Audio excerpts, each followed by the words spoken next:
एक समय की बात है कि एक बूढ़ा व्यक्ति 3 भारी सी गठरियाँ लेकर रास्ते में खड़ा हुआ था। तभी वहां से एक जवान लड़का गुजरा।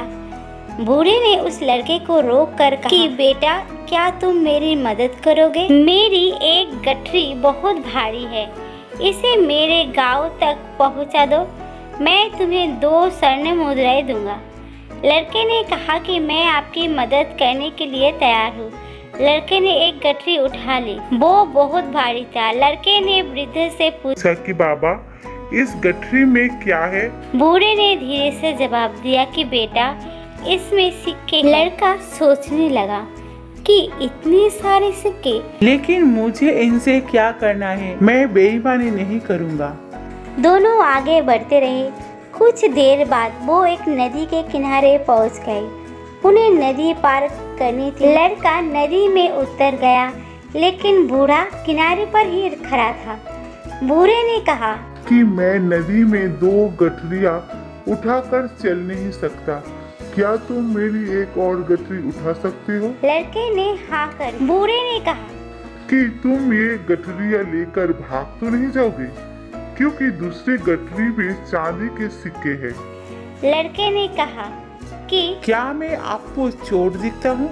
मैं एक ईमानदार इंसान हूँ, मुझे धन का लालच नहीं है। बूढ़े ने विश्वास कर उसे दूसरी गठरी भी दे दी। अब लड़के के पास 2 गठरियाँ हो गई। दोनों आगे बढ़ने लगे। कुछ देर बाद एक पहाड़ी आई। बूढ़े ने कहा कि बेटा, मेरी ये तीसरी गठरी भी तुम ही ले लो, लेकिन भागना मत, क्योंकि इसमें सोने के सिक्के हैं। लड़के ने कहा कि आप चिंता ना करें, मैं लालची नहीं हूँ। बूढ़े ने तीसरी गठरी भी उस लड़के को दे दी। अब वो लड़का तेजी से चलने लगा। बूढ़ा काफी पीछे रह गया।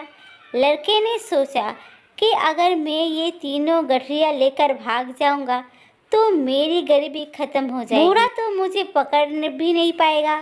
ये सोचकर वो तीनों गठरियाँ लेकर भाग गया। बूढ़ा पीछे से चिल्लाता रहा, लेकिन लड़के ने पीछे मुड़कर नहीं देखा और बूढ़े की नजरों से अंतर्ध्यान हो गया।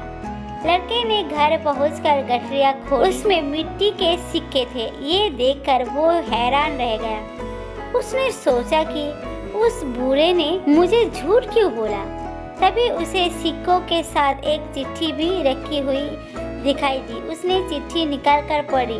चिट्ठी में लिखा था कि ये पूरा नाटक इस राज्य के खजाने की सुरक्षा के लिए ईमानदार व्यक्ति की खोज के लिए रचा गया है।